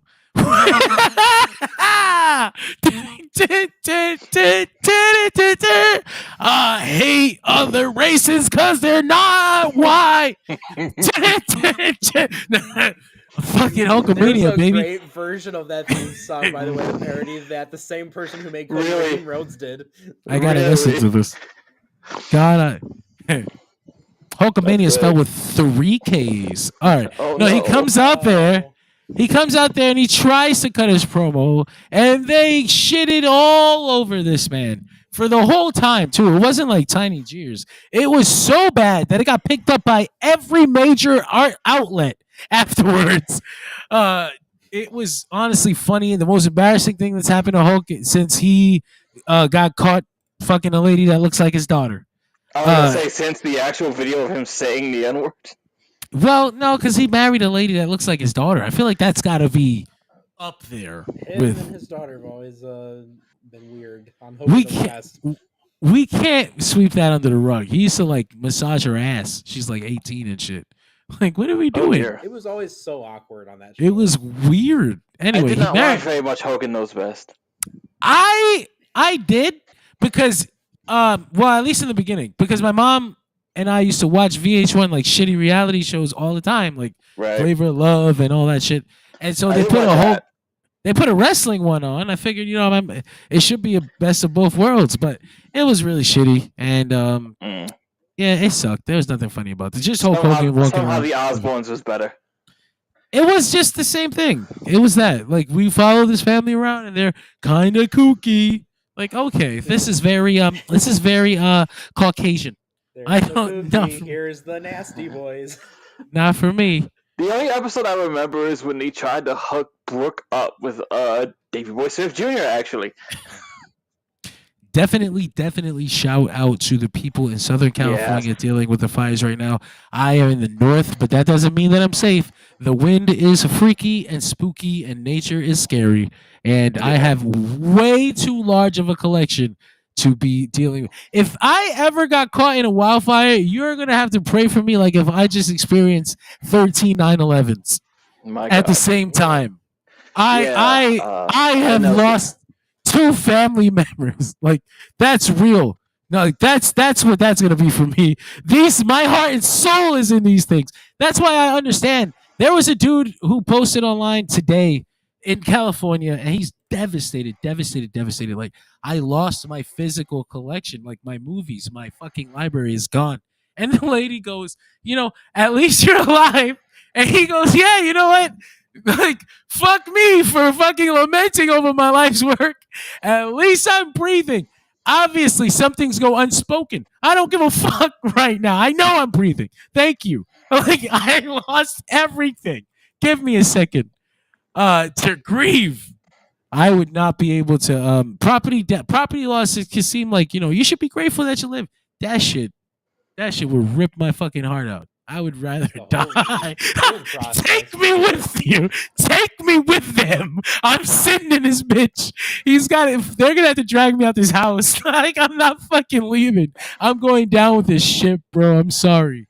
I know someone who's from that area, and like from what I'm already hearing, like they think there's already been a loss of one home, and there may be a loss of another. I'm just like, Jesus. How do you even fathom? Like, I can't even imagine. Like, well, there goes my whole life. Bye. Everything's gone. That's horrible. That's fucking scary as fuck. And of course, the imagery is like straight out of Dune or like Yeah. Mad Max or some shit. Isn't Mad Max on the West Coast? Isn't it like the deserts and shit? Deserts, yeah. Yeah. But like, The deserts are out here. That's why we got so many damn fires. This place sucks. I'm sure Hulk Hogan did it. Actually, he set those it's his fires. fault. Okay. He set those fires out of spite. I did see like something on Twitter where someone was just like, "It's not a coincidence." He blames. I want to take this break in the conversation to point out, by the way, that John completely ignored the actual main event of Wrestle Dynasty and assumes it was Kenny Omega and Gabriel Kidd. No, the main event of Wrestle Dynasty was Kenny Omega and Gabe Kidd. No Ricochet. All right, I will say that they came out there and they did not work a 43-minute match. Thank God. No, they came out there and they worked urgently, and it made it feel like, hey, we know. we know. We worked a mid card match after this fucking thing. Yeah, we know. Like I would have went home after Kenny because I'm trying to beat traffic and it's Ricochet. He didn't even. Main event Ricochet. I like Ricochet a lot. I don't think that he was ready for a fucking Tokyo Dome main event. I didn't understand that booking from the start. Like, okay, like I understand. Okay, if he came back to New Japan, like, oh, I used to be a junior here. Well, now I'm gonna join the fucking heavyweight ranks, and like, we'll see you soon, and then gain some fucking weight. And actually added some impact moves to his repertoire, which I guess he's trying with that He does spirit gun. have some because he had them in WWE. He was using the freaking Saban's finish. They don't hit hard. Like, remember when Ospreay first became a heavyweight? Remember he came up with the hidden blade and the storm driver. Stormbreaker. The Stormbreaker. He fucking what's the storm driver? Oh yeah, that's what he tried to call the Tiger Driver. Ugh. Yeah. See, now you're mad. Don't do that. Don't do that. No, he got the hidden blade and he was like murdering people. And of course, the Stormbreaker was a lot better move than I guess what Ricochet was doing. What was that? The vertigo? Well, no, the vertigo is the like Michinoku driver that Ricochet does. He just abandoned it. Yes, he did. The hidden blade was something he was sort of using as like it was sort of like the super kick for Shawn. It was something he was using through things, and then he started making it his finish while he was doing his spinny neckbreaker finish. I'm trying to remember when it became a finisher. I don't remember. It might have been like recent. That might be a new thing. That might be an American TV thing. I gotta double check. No, I think he was starting to win with it in Japan toward the end.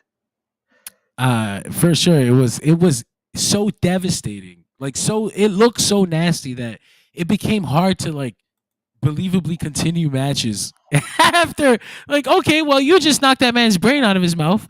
Like, what else is there to do to him? I've heard that complaint about the V trigger. Really? That it looks too devastating for him to be using it 8 times a match. I guess I can see that. I can see that. It makes, but because he uses it so much, I guess that just is telling you narratively that it's not devastating like that, unless he's got you 30 minutes into the match, leaned up against the ropes, and he did the pose, That's the ultimate. He just hit his ult version. You're cooked because nobody immediately stands up after that. They usually have to get pinned and kick out at 2. Ironically, you get a less devastating looking one with Dragon Lee, and that's his finish. It is, isn't it? Same with Julia. I don't like thinking about Dragon Lee. No. Disappointment? I don't like the feeling I get when I think about Dragon Lee. WWE fans think Dragon Lee's a nobody. I can understand why. There were people, like, I was having a conversation. I made a joke where I was like, I posted a picture of the fucking Ospreay versus Dragon Lee match card. And I was like, this is how I choose to remember him. And I hope he's enjoying his retirement. And there was people who are like, damn, this is going to happen to Penta. And then someone else responded like, yo, well, Penta's different. And it's like, well, you know what? Dragon Lee was different. Dragon Lee was real fucking different. Okay? He was special. Okay? I do think I think Penta is a little different. Well, only because I think like Penta is the kind of guy that in that company they can absolutely like just do character shit with him and never worry about the wrestling. Penta's gonna be as different until Phoenix shows up. I think that Penta is going to go down a similar path as Nakamura. Thankfully, Vince is not here, and he maybe will be better off. But I just I don't know, a lot of changes don't feel like they're the changes everyone's talking about online. Yeah, like I'm like, thankfully Vince is not here, so like he won't have to go through a cartoon phase. But I still don't believe that he's safe. Like I don't see this as a secure thing for Penta because what was there? No, look at this shit. Penta. What was their reflex booking? What was the first fucking thing they booked him to do when they announced Penta was coming? White man? He was going to be Rey Mysterio's mystery tag team partner, Greg. Oh, okay. He was immediately grouped into the Mexican segment. That's what they thought of him. Immediately. And then some grace of fucking wrestling god, they had a flash of genius and said, wait, this is stupid. Let's debut him against Chad Gable instead. Some genius in the room made them realize that they were doing the exact thing we were memeing them about. But Don't that's forget, he got cut for time from the Netflix premiere too. no, but that still was their reflex for Penta. Oh, we'll put him with the LWO. I hate you. I hate you with a passion. You hate Spanish people. Just say that. Just say that. Okay. I pulled up We are last, dangerous. Dragon Lee matches before his retirement. It was, of course, LWO. We are dangerously close to Lucha House Party territory. We are only missing a piñata and a noisemaker because at this point, Dragon Lee is just standing there on Raw. He's not even wrestling. Aren't we back to it being LWO versus LDF? No, that would be worse. That would be the worst thing. Doing now? Nothing. Actually, he was chasing around. They just started a story where the what are their names? The Pretty Boys, Pretty Deadly. Pretty Deadly. There you go. They blamed them. Prince Pretty. We don't use him anymore. The two Tyler Breezes. We split Tyler Breeze into two people, made them a pretty sure all that happened was that his fusion ran out. Like, what did he do? I haven't seen him since. Never seen him in the same place because he can't. Oh my god. Yeah, no. They didn't have the earrings on. That was like I said. I don't have high hopes for Penta, and maybe when Phoenix comes, they will be better used as a tag team. But we'll see. Maybe he'll impress so hard with this Chad Gable match that they'll have no choice but to use him in a significant way. Although Penta is also old, and he doesn't move the way those highlight videos y'all have been sharing. He doesn't move like that anymore. Dragon Lee's cage match, he's been losing the last couple of appearances on WWE main event. Hey, Nick, no, listen. That doesn't matter. They still tape that? That doesn't matter. That doesn't fucking matter, man. Dragon Lee, he's a WWE Speed Champion. God damn it. They belted him up, right? My favorite thing about that Speed title, Dragon Lee defeats Andrade, title change, and then dark match, loses a tornado match, and loses on main event. I did see somebody call Roxanne a PC girl, and I was like, that feels nasty. But I guess she did develop there. She did learn a lot of skills there. That's one of those weird things where it's just like they'll pick up a lot of people off the indies, but I'm like, unless you got like a big exposure somewhere else, you're kind of a WWE talent. It's one of those things. It's just that sentence can be taken a number of ways. It's hilarious. I hope they're not. Honestly, I hope that they're not. That'll be really unhealthy. Policy? Are they being drug tested? No, it is. Like I said, the treatment of the luchadors has been weird lately, but who knows? Maybe Penta will get better. He's a lot more marketable, I guess. He's got a unique mask. He's got Cero Miedo. Dragon Lee came in, and I guess WWE did him a disservice by not dressing him up the way they do other people.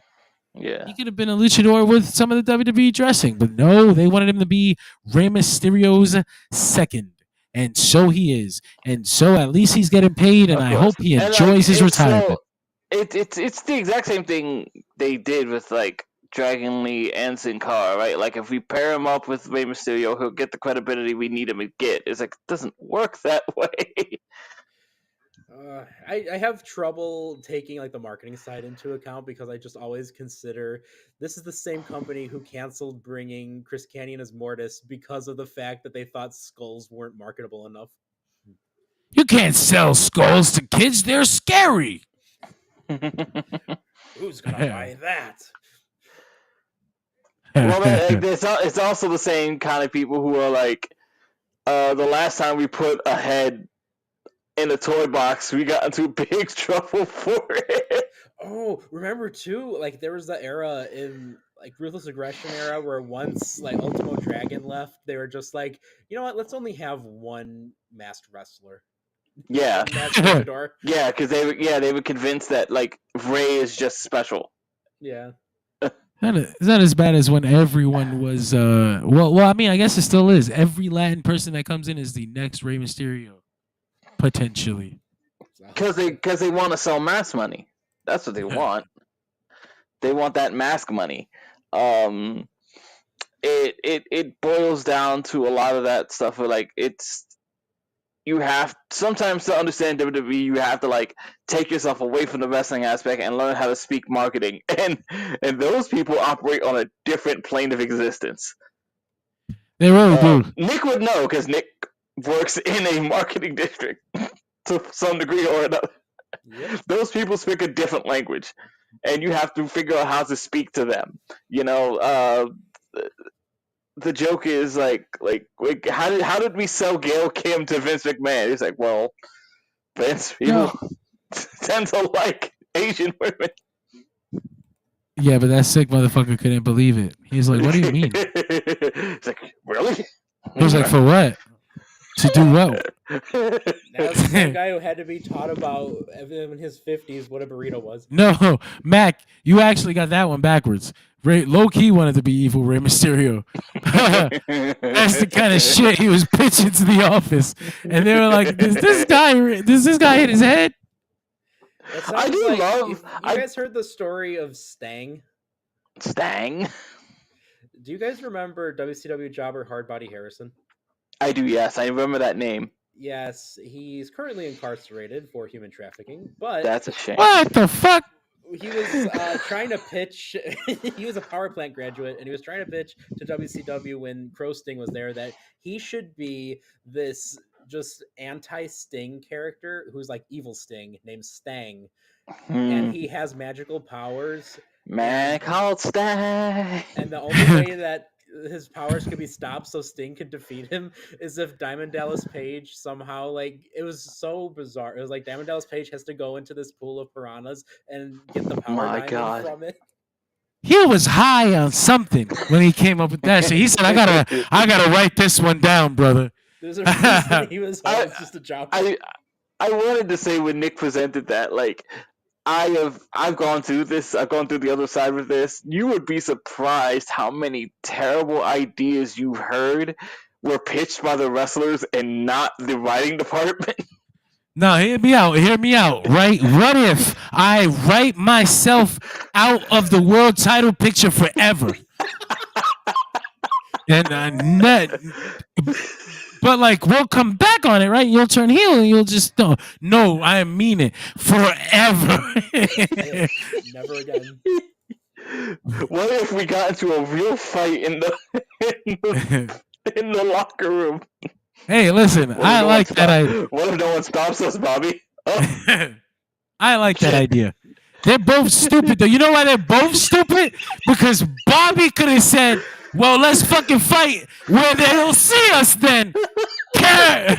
Whatever his name is. Cross.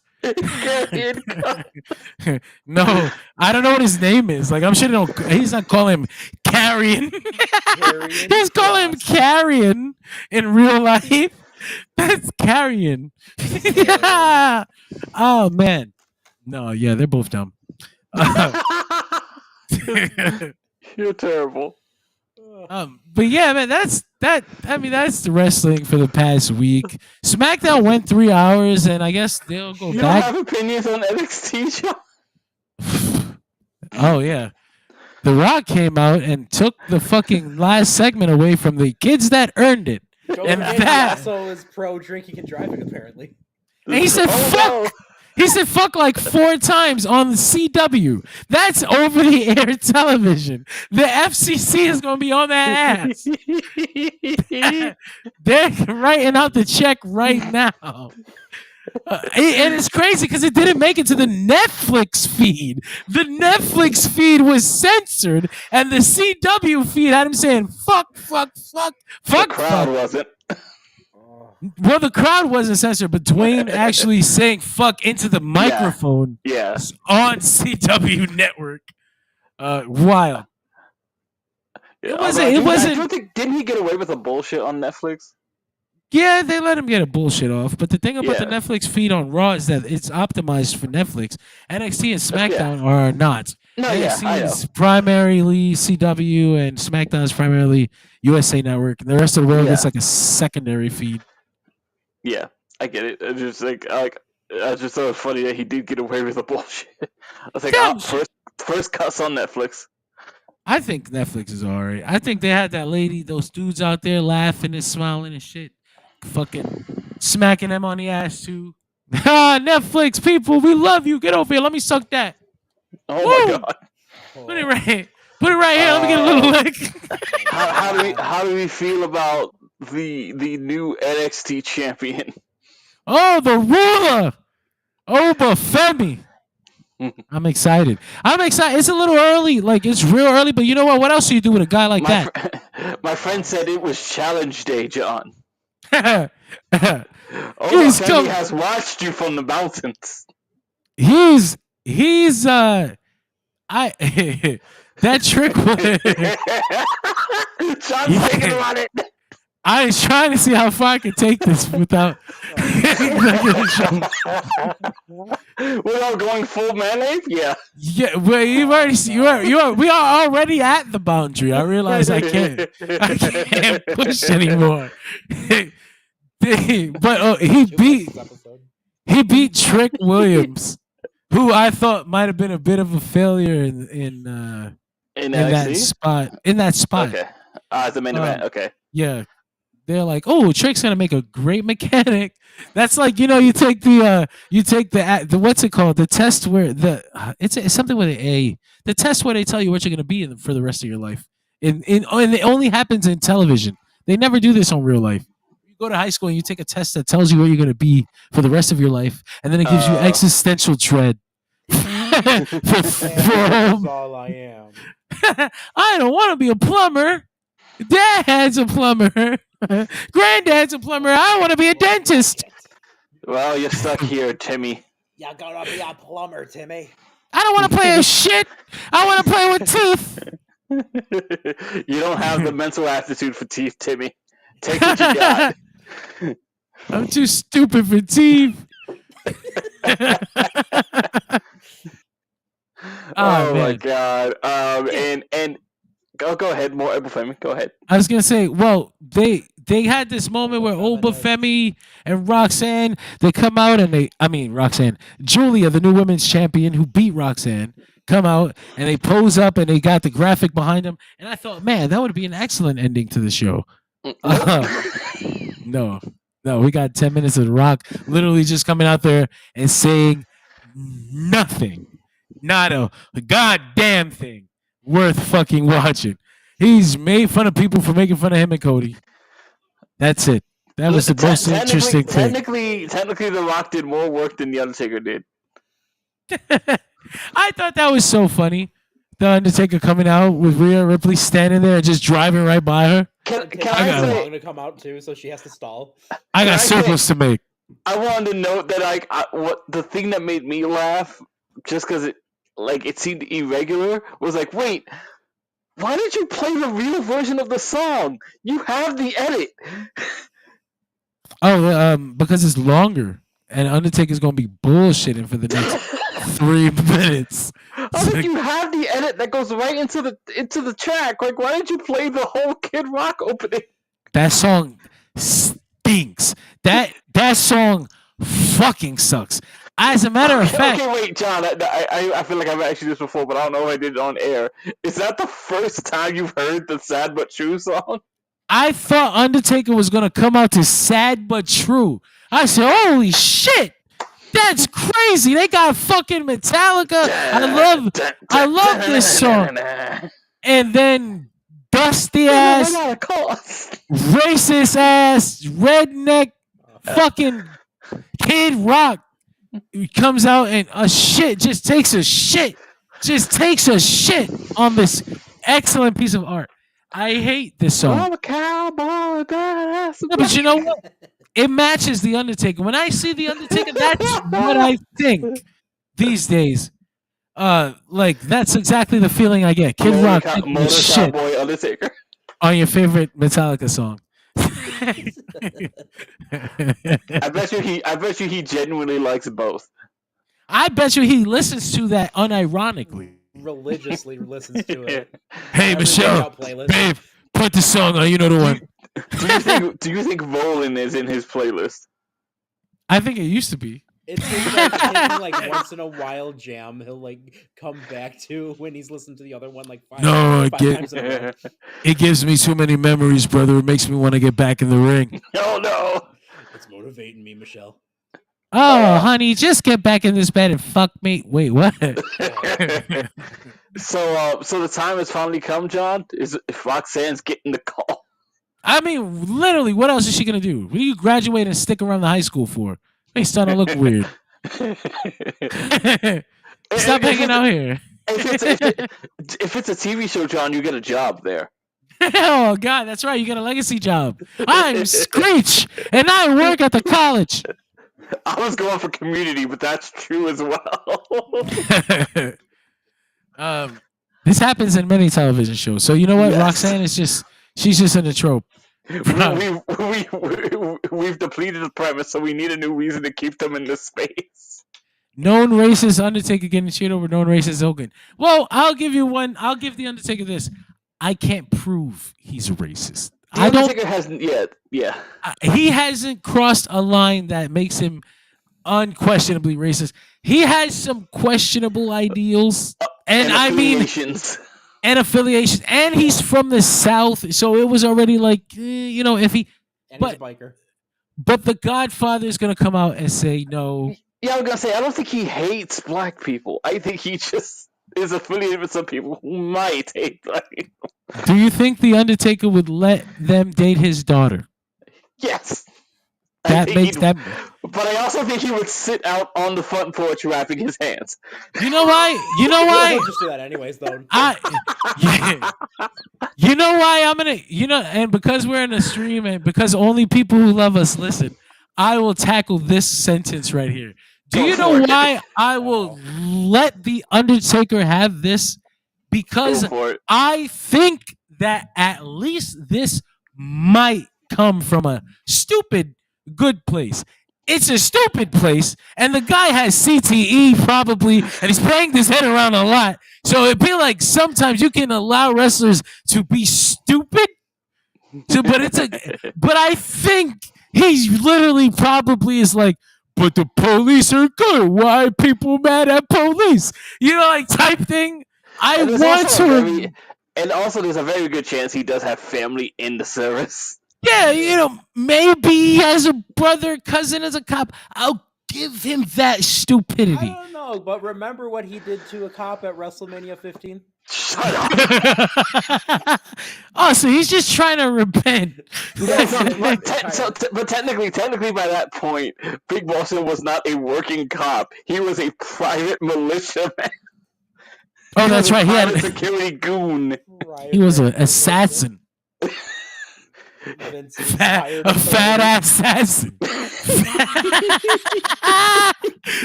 He wasn't wearing the public service blues anymore. He was in that tack fest and he was geared up, ready to go. Looking like the Punisher. Oh man, this is fun. No, yes, Mac. That's what I'm saying. Best friends put on their trucks. Like these things are obvious to people who haven't got hit in the head with a chair 8,000 times. You know to explain. Try explaining calculus to a fucking dog. You know what I'm saying? Oh, thank you for that, Zack Sabre Jr. These normal concepts can seem like calculus to stupid people. It's a sad existence, but I feel like the faster we accept stupid things like that, the easier we'll be able to coexist with each other. Do you we can fix America by accepting stupid people. What line? The Zack Sabre Jr. line after one of the G1s, where he's just like doing technical wrestling in front of Americans. It's like teaching trigonometry to a dog. I'll never forget it. It was Shakespeare. I'll never forget that line because it's the truth. As a fan, I'm insulted, but I understand. Overrated and was never good. Damn, Mac is just going in on the Undertaker. I liked when he wrestled. I didn't like when he kept wrestling. Stop! Please stop! You're ruining your legacy for me. That ruined his legacy for me before he ever put on a Blue Lives Matter shirt. I was like, "Fuck, go to bed." This is bad. Then he tricked me at WrestleMania 33. He made me think he was retiring in front of me. I was like, "Finally, this is finally happening." Thank you, God. This is perfect. This is exactly who you should retire against. This is who the streak should have ended against. This is fine. You know, we'll take it. And he came back the next year because his fucking ego couldn't take it. I had issues with The Undertaker way before I found out he was a weird Southerner. I actually pretty sure I always knew in the bottom of my heart that he was a weird Southerner. He rides a motorcycle and he has questionable tattoos. If these are the issues you have with The Undertaker, I can't imagine the issues you have with Ric Flair right now. I'm saying. Ric Flair. He was talking about another one just a few days ago. What do you even say about him? You know what? I will give. You know what's fucked up? You know what's fucked up to say? Ric Flair at the end of his career. Ric Flair for those last, what was it, from 2003 to 9? When he had that last run, I will not count anything after that. Was having better matches than the TNA stuff. None of the Ring of Honor stuff. None of the TNA stuff. The Ring of Honor appearance where he stole the $4,000. I still think he was having great matches up until it was over. The tag match on the in Australia. What's his name's Dime? Didn't he wrestle? Did he wrestle Hulk Hogan in Australia? Hulkamania tour, yes. Australia tour. Yes. Oh no. And the gimmick he did with Conrad. The little Puerto Rico run. He worked with Carlos Colon and they bladed and all that shit. I forgot about that. That's Puerto Rico wrestling for you. And you know what? All of that shit was more entertaining than some of those hard matches we had to watch with The Undertaker. No, the Puerto Rico thing was much more entertaining than anything we had to see with The Undertaker. The idea of him doing the Hogan stuff, I'm sure watching that must have been horrid. People had to pay and watch Ric Flair and Hulk Hogan wrestle at like 60. That was probably worse than anything The Undertaker ever did. Is this the pain you are feeling watching Tetsuya Naito wrestle right now? I think that he's not there yet. This is the first one. This is the indicator. We know he's had a bad back. This is the first one? No, this is not the first time that he's had a slow performance. He's been slowing down, and we noticed for a long time because his body's so fucked up. That's why I was surprised. I was like, this was like the big, like you would still think because he put on a match with Mox that was like great. It's just last year. Just like this is still. I don't know about that one being great. Fuck you! That was awesome. I remember thinking this is the best Naito match I've seen in months. I'm not sure how we got here, but I wonder if he can do another one of those. And you thought okay, well, this is Tokyo Dome, and it's a big, high stakes situation, and possibly he might still have one. And this was the definite no. This was like the book being closed on that idea for me ever again. Like it's not gonna happen. That's just not possible. So now, if he continues for the next fucking 100 years in this upper mid card spot, trying to have that a year. Just look at what Tanahashi's doing. Look at how they used fucking Tenzon or fucking. Look how they used their old people in New Japan as they fucking phased them out. The Undertaker didn't do that. He kept trying to be in fucking marquee positions over and over and over and over again, and it was rough. It didn't help that Vince kept calling. Motherfucker, Undertaker could have went home. He had the. Remember what age Undertaker was? Undertaker knew what age Undertaker was. Okay, lots of wrestlers make the decision. John Cena made the fucking decision. John Cena probably had a lot of good stuff going on that Undertaker didn't. Undertaker, all he has is wrestling in his Cena entire gets fucking life. mainstream movie roles. And John Cena can still perform. I don't know when Undertaker should have called it quits. I'm not going to pretend to know. But after a while, it became very, very obvious. And then he went 5 more years. So fuck. We are not there with Naito yet. 5 more years of him trying to have that match with Takahashi in the semi-main spot. And then we can have that conversation about Naito, I think. Did Greg freeze? I thought he was just pleased. I thought I was just really into what you're just saying. I thought he was just pleased. I refuse to ever accept anyone that'll ever say that Undertaker is a mainstream star from wrestling. No, Get the fuck out of here. He's had longevity, but he's not a mainstream celebrity.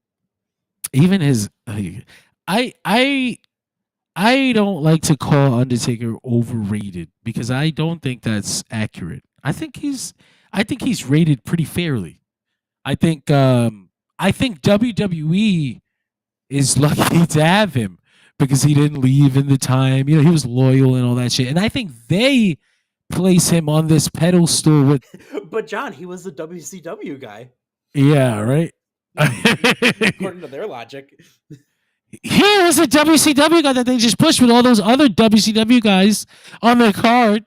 Triple H, Austin, fucking William Regal. Oh, there's Greg. Is he still pleased? Where'd you go? I lost all sound from you guys, and I restarted to see if it was me. I was just saying that I don't think Undertaker is.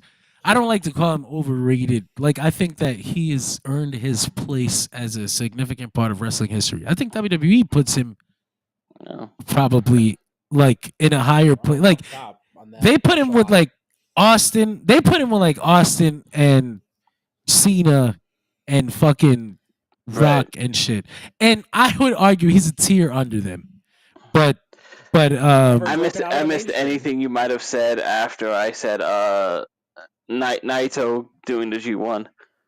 No, Naito and Hiromu will be facing the Young Bucks at the New Beginning, and hey, that's a tag match, and that the Young Bucks, if anything, have proven that they can bump around for an old broken man. Give him an old broken man, and they're gonna start flipping and flopping all over the place. That's what I was saying. I was saying you'll know it's bad if you'll know how bad it is if Naito does the G1 this year because he won't make it. He better not. He better fucking not. Yeah, but that's us. That's pretty much us. That's what we had to talk about this week on professional wrestling. It's DirtSheet Radio. Let me tell you guys one thing. This isn't the only show we have. We have a million shows. Ooh, that's loud. We're always on. Yeah. On Mondays, we're on after WWE Raw. Tuesdays after NXT. Wednesdays after Dynamite. Thursdays after Impact. Fridays after SmackDown. Saturdays on if there's a pay-per-view we're on. Sundays, 3NT Wrestling. Oh, shit. Speaking of 3NT Wrestling, they've got a new cast member. They've got a new NJPW Wrestling with, and that's me, John Escudero, joining the cast. 3NT Wrestling live Sundays. You can catch me on there as well as on here for the main DirtSheet Radio flagship show. John's got as many jobs as Uncle Ruckus. It's a lot. It's a lot. But guess what? If I'm not working, I'm wasting time. 2025 is not a year to play games. In this year, we will burn ourselves until we cannot burn anymore. And then, when it's time for a vacation, I'll burn myself just a little bit further. And I'll stop when the heart attack comes. Okay, Thank you. Thank you, everyone, for joining us. We still got Friday, 3/2001 WCW cast that y'all decided to vote on for no reason, but we're gonna get to it because we really want to. You Chi-Town Rumble 89. You fucking masochists. Bad option. They will take the bad option. It was the meme option, and I blame Max for that. You set yourself up for disaster. You deserve it. And yeah, check out the WCW monthly recap podcasts with Mac and Neek. Tyler and CJ's Weekend Wrestling Roundup. Finally, beginning this weekend. Make sure to catch them on Sunday with a W. Roundup with a W.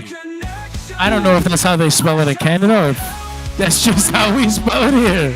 Oh my god. No, listen.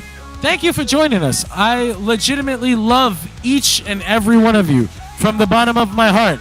I'm off to make really bad decisions, but they're going to make me feel oh so good. Thank you very much, everyone. We'll see you